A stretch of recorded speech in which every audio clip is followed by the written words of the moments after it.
الماركت بروفايل بشكل عام ترى ما يعطيك قرارات، يعني ما يعطيك سيجنال للبيع او الشراء.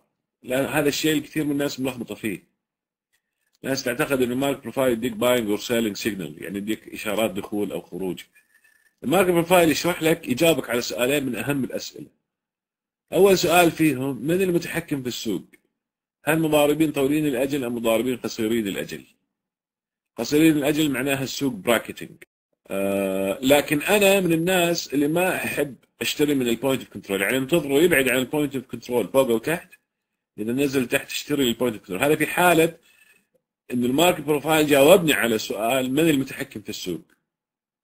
طويلين الاجل او قصيرين الاجل؟ لازم هنا تعرف شيء، انه طويلين الاجل هم اللي يسوي لك السوينجات، الرن والراليز وهذه الحركات، هذه دخول مضاربين طويلين الاجل. قصيرين الاجل هم اللي تسببوا في الشانلينج، لما يدخل السوق في شانل مهما كان عرضها تشانل، سواء 100 نقطة 50 نقطة 60 نقطة، هذا معناه قصيرين الأجل هم المتحكمين. طبعا في هذه الحالة لي استراتيجية، وفي هذه الحالة لي استراتيجية. يعني understand the way and find your own way. تعلم الطريقة وبعدين اخترع طريقتك، بس أول شيء تكون عارف الطريقة إيش هي أو الفكرة إيش هو. يعني نتكلم عن اليورو الآن، يعني الدولار يورو، لأنه كل عملة ترى الماركت بروفايل على كل عملة، مش نوع ماركت بروفايل على كل العملات، على سوق العملات كله، لا، كل عملة لها البروفايل أو النمط تبعها أو التنميط تبعها أو الباترن اللي تمشي عليه. فالماركت بروفايل هذا اول سؤال يجاوبك عليه: مين المتحكم؟ البائع القصيرين الاجل او طويلين الاجل؟ ثاني سؤال يجاوبك عليه: مين المتحكم؟ البائع والمشتري. فهمت؟ هل السوق ما زال في قبضه البائعين ام في قبضه المشتريين؟ فجاوبني على اهم سؤالين. هل اعطاني سيجنال ابيع او اشتري؟ لا، ما اعطاني. بس تو ما فهمت مين المتحكم في السوق، اختار انا الاسلوب او التكتيك اللي راح استخدمه في هذا اليوم. فهمت كيف يا محمد؟ جاوبتك؟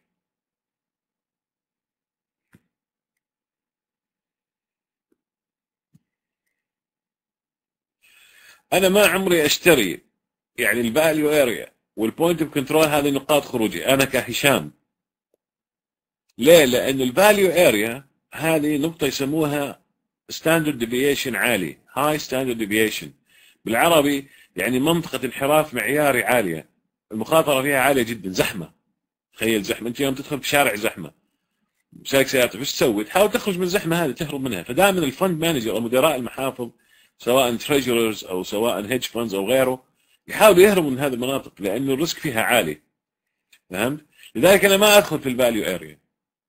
هلا يمكن لو كنت شغال على الاسهم يمكن تكتيكي يختلف، يمكن لو شغال على بترول التكتيك تبعي يختلف، يمكن لو شغال على ديفرنت انسترومنت او ديفرنت سكيورتي الاسلوب حقي راح يختلف. لكن في اليورو او في العملات بشكل عام ما عمري حدخل على الفاليو اريا. هذا نقاط خروجي وليس نقاط دخولي. 90% من الشباب، ولا ابالغ في الرقم، يعني ما يعني هي احصائيا كذا، 90% من العمليات اللي انت تاخذها دائما بتاخذها على البوينت اوف كنترول او على الفاليو اريا. معناها انت الشانس حقك يطلع وينزل 50% 50%، لذلك انت 50% ممكن تكسب 50% ممكن تخسر. فماركت بروفايل ما عمره يديك باينج اور سيلينج سيجنالز، يعني ما يقول لك بيع واشتري، هو يجاوبك عليه. هلا في ناس كثير من يتعلموا الماركت بروفايل ما زال يبحث عن باترنز معينه، من وين اشتري ومن وين ابيع.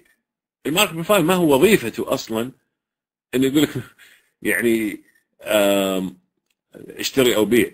وظيفه الماركت بروفايل اصلا يقول لك وش صاير في السوق، يفهمك السوق. فاهم؟ يوريك الفوت برنتس، اللي هي بصمات الرجل، هذه خطوات الفنز ايش قاعدين يسووا. طبعا انت عارفين الماركت بروفايل تطلع منه الزمن وتطلع منه اشياء كثيره، ترى الماركت بروفايل وليس فقط ترندات ما هو فقط هذا الشيء، حتى الزمن يطلع لك من الماركت بروفايل، بعد كم ساعه لازم يجيب لك كل شيء يطلع لك اياه. لذلك هو ما هو انديكيتور عشان يدخلك بيع او شراء. وللاسف كثير من الناس معتمدين على الماركت بروفايل على انه باينج اور سيلينج سيجنال، انه يعطيك اشاره دخول بيع او شراء، هو ما يعطيك هذه الاشاره. انا اعتبر الماركت بروفايل هذا يعني طفره في عالم المضاربات ترى، او في عالم التداولات او التداول، هذا طفره ترى.